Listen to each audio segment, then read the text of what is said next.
Hello everyone, Random Talk again. I just figured I'd go over like a short list of Titanic facts I've got pulled up here, and if you happen to hear any banging and thudding, that's my dryer just on the other side of this wall here. But anyway, the first thing is compartments and funnels. The interiors of the Olympic-class ships were subdivided into 16 primary compartments divided by 15 bulkheads that extended above the waterline. 11 vertically closing watertight doors could seal off the compartments in the event of an emergency. The ship's exposed decking was made of pine and teak, while interior ceilings were covered in painted granulated cork to combat condensation. Standing above the decks were 4 funnels, each painted buff with black tops. What does it say about buff? Light brownish yellow. Typical of buff leather. Okay. Let's see. Only 3 were functional, the funnels.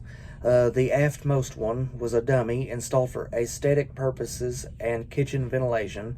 2 masts, each 155 feet or 47 meters high, supported derricks for working cargo. Now, the rudder and steering engines, I honestly didn't know about this. It says Titanic's rudder was so large as 78 feet and 8 inches, or 23.998 meters high and 15 feet and 3 inches long, weighing over 100 tons, that it required steering engines to move it. 2 steam-powered steering engines were installed, though only one was used at any one time, with the other one kept in reserve. They were connected to the short tiller through stiff springs to isolate the steering engines from any shocks in heavy seas or during fast changes of direction. As a last resort, the tiller could be moved by ropes connected to 2 steam capstans. The capstans were also used to raise and lower the ship's 5 anchors, 1 port, 1 starboard, 1 in the center line, and 2 kegging, Kedging, Kedging.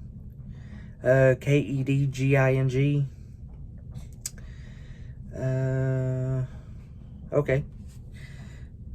I'm not sure how to pronounce it properly.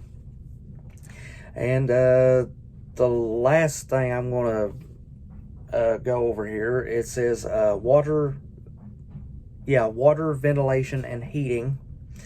The ship was equipped with their own waterworks, capable of heating and pumping water to all parts of the vessel via a complex network of pipes and valves.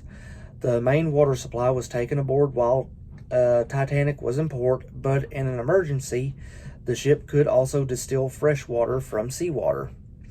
Though this was not a straightforward process, as the distillation plant quickly became clogged by salt deposits.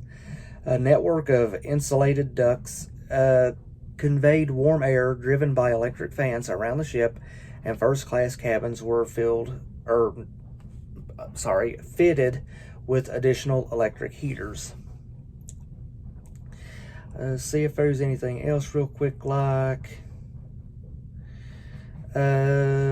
yes, actually, no,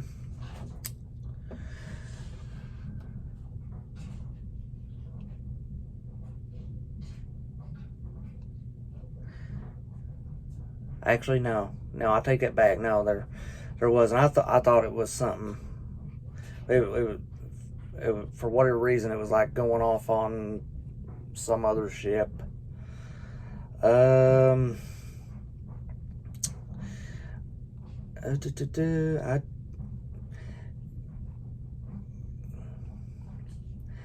don't see anything else.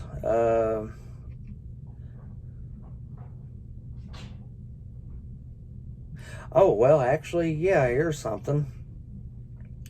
This is under replicas. There have been several proposals and studies for a project to build a replica ship based on the Titanic.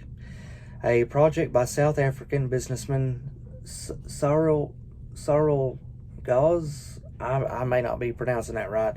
But anyway, to spell the first name, Sarel, and the last name, Gaus, was abandoned in 2006, and a project by Australian businessman Clive Palmer was announced in 2012, known as Titanic 2. And I don't know about you, but I think I've been hearing about that since 2010, maybe 2011. Supposed to have set sail somewhere around April 10th of 2012. I ain't heard anything other than that. A Chinese shipbuilding company known as Wuchang Shipbuilding Industry Group Company Limited commenced construction in November 2016 to build a replica ship of the Titanic for use in a resort. The vessel will house many features of the original, such as a ballroom, dining hall, theater, first-class cabins, economy cabins, and swimming pool.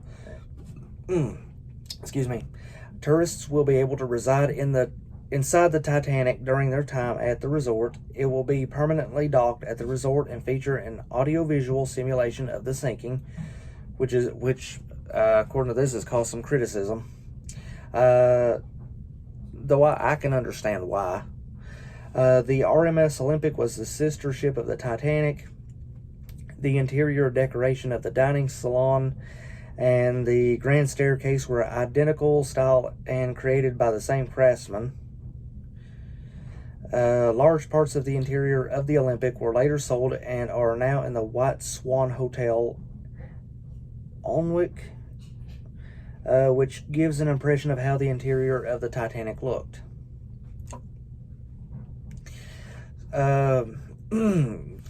Yeah, that's going to be all for the Titanic facts for this video. I hope you enjoyed it. I hope you learned something new. This has been Random Talk. Have a great rest of your night, good rest of your day wherever you may live. Signing out, and have a good one. See you in the next one.